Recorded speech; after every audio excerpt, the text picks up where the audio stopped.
What is a derivative? Let's cash in. Finance for the everyday millennial. Hard-charging solutions. We provide an accelerant in the journey towards financial independence.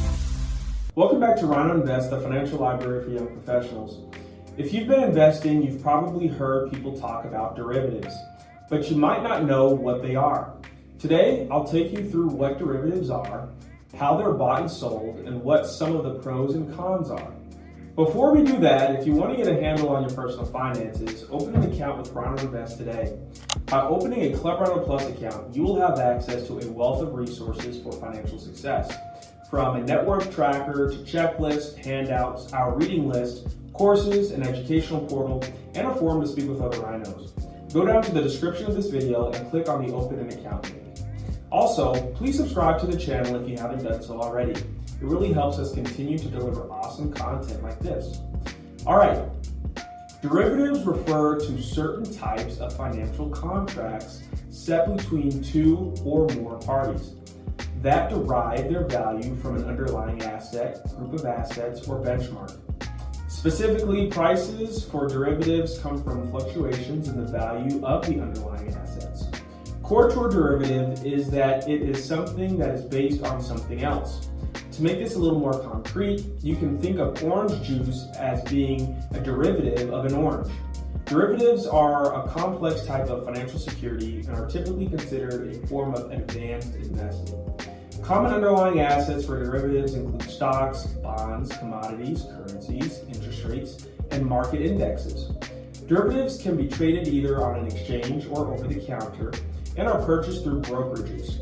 Derivatives that are traded over the counter come with higher counterparty risk, which is the risk that the other party in the transaction doesn't fulfill their part of the deal.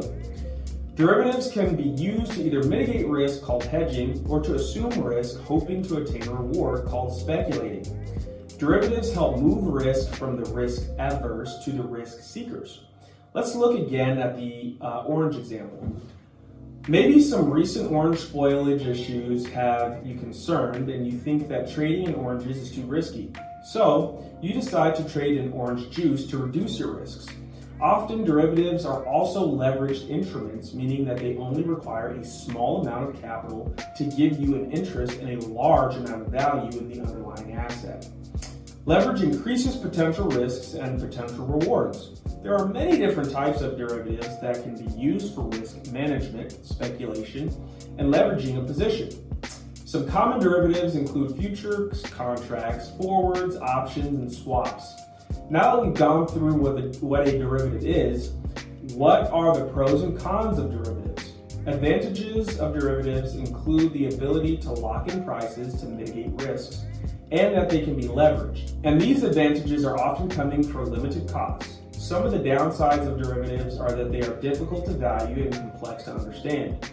They are subject to the risk that the other side of the contract won't fulfill their end of the deal, and because their value is not intrinsic and instead comes from the value of an underlying asset. They are subject to the market risk.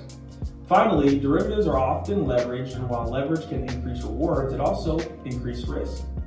Subscribe to this channel to see more of our content and click the bell icon to receive a notification when a new video is published.